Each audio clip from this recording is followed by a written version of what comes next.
பார்த்தீங்கன்னா நீட் வேண்டாம் என்பதுதான் தமிழ்நாட்டோட ஸ்டாண்டு. அதுதான் அந்த மக்களால் தேர்ந்தெடுக்கப்பட்ட அரசினோட ஸ்டாண்டும் அதுதான். நீட் பார்த்தீங்கன்னா கிராமப்புற மக்களுக்கு எதிரானது, மாநில உரிமைகளுக்கு எதிரானது. அதனால நம்ம நீட் வேண்டாம் என்று சட்டமன்றத்தில் ஏற்கனவே தீர்மானம் போட்டிருக்கோம். மீண்டும் ஒரு முறை நாங்கள் தீர்மானத்தை கொண்டு வரும். அந்த கேஸ் சுப்ரீம் கோர்ட்டில் நம்ம ஒரிஜினல் சூட் ஃபைல் பண்ணியிருக்கோம். அதை நாங்கள் முறையாக ஃபாலோ பண்ணி அதற்கான ஃபாலோ அப் மெஷர்ஸ் நாங்கள் கண்டிப்பாக எடுப்போம்.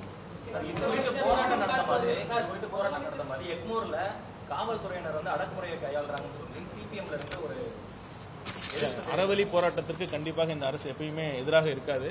பார்த்தீங்கன்னா இதுக்கு நிரந்தர தீர்வு என்னன்னா அந்த கல்வி மற்றும் மருத்துவத்தை மாநில பட்டியலுக்கு கொண்டு வரதான் நிரந்தர தீர்வாக இருக்கும். அது இடைக்கால தீர்வாக நம்ம முதலமைச்சர் அவர்கள் 2 வருஷத்துக்கு முன்னாடியே சொல்லியிருக்காங்க. ஒரு ஸ்பெஷல் கன்கரண்ட் லிஸ்ட் கொண்டு வந்து இந்த மருத்துவம் கல்வியை அங்கே கொண்டு வந்தால் மாநிலங்களுக்கு அவங்கவுங்க மாநில தேவை, அவங்களுடைய மக்களுடைய உணர்வுகள் சார்ந்து அவங்கள முடிவெடுக்கக்கூடிய ஒரு அதிகாரம் நம்ம கொடுக்கணும்.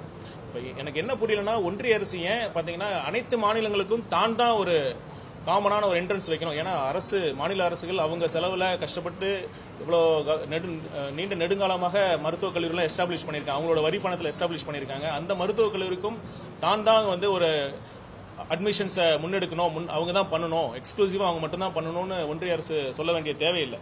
இப்போ சென்ட்ரலைஸ்டாக இப்படி ஒரு எக்ஸாம் நடத்துறதுனால தான் பல லட்சம் மாணவர்கள் நாடு முழுவதும் இந்த எக்ஸாம்ஸ் நடத்துறதுனால கண்டிப்பாக எங்கோ ஒரு இடத்துல லீக் ஆகிறதுக்கான சந்தர்ப்பம் சூழல் கண்டிப்பாக வருது.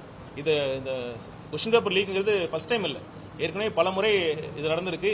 இது யார் வந்தாலும் கண்டிப்பாக ஏதோ ஒரு இடத்துல இவ்வளோ பெரிய லார்ஜ் ஸ்கேலில் எக்ஸாம்ஸ் நடத்துறதுனால ஒரு லீக் ஆகிறதுக்கான பாசிபிலிட்டிஸ் இருக்கு. கண்டிப்பாக ஒன்றிய அரசு தன் பிடிவாதமான போக்கை விட்டுவிட்டு அந்தந்த மாநில அரசுகளுக்கு அந்த மருத்துவ நுழைவு தேர்வை கண்டக்ட் பண்ணுறதாக இருக்கட்டும், அந்த அட்மிஷன்ஸை கண்டக்ட் பண்ணுறதாக இருக்கட்டும், அந்தந்த மாநிலங்களுக்கே கொடுத்துட்டா இந்த பிரச்சனை இருக்காது. ஏன்னா ஒன்றிய அரசுக்கு வேற நிறைய விஷயங்கள் அவங்க பண்ண வேண்டிய பொறுப்பு நிறைய இருக்கு.